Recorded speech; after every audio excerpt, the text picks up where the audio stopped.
எதுனா சீரியஸா பேசிட்டு இருப்போம். அந்த டைம் வந்து நான் அப்படின்னுவான். அப்ப எனக்கு செம்ம இரிட்டேட் ஆகும். அப்ப என்ன பண்ணுவேன், டக்குனு பூரிடுவேன். பூரினதுக்கு அப்புறமும் அவன் வந்து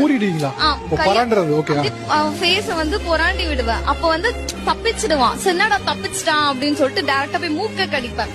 ஆமா சார், பாவம் அவரே கிக் பாக்ஸ்ல அவன மூக்கு மேல ஆயிடுச்சு. அவருக்கு அவங்க கடிச்சு தான் மூக்கு பெருசாயிடுச்சு சார். நானும் என் ஹஸ்பண்ட் வந்து பைக்ல போவோம் சார். ஆப்போசிட்ல ஒரு பொண்ணு வந்தா போதும், உடனே ஹெல்மெட்டை கழட்டிடுவாரு.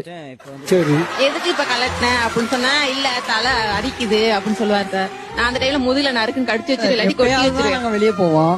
எனக்கு வந்து நான் எப்பயுமே வேலைக்கு போயிட்டு வரேன். என்னைக்காவது ஒரு நாள் தான் வெளியே கூட்டு போவேன். போற வழியில எப்பதான் ஒரே மூஞ்சியை பாத்துக்கிட்டே இருக்கிறது. அதனால பைக்ல போயல மிரர் பார்க்க விட மாட்டாங்க சார்.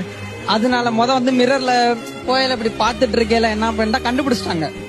என்ன நீ மிரரே நோட் பண்ற அப்படின்னு சொல்லிட்டு மிரர் உடைச்சிட்டாங்க. அதோட சரிங்க சார், பைக்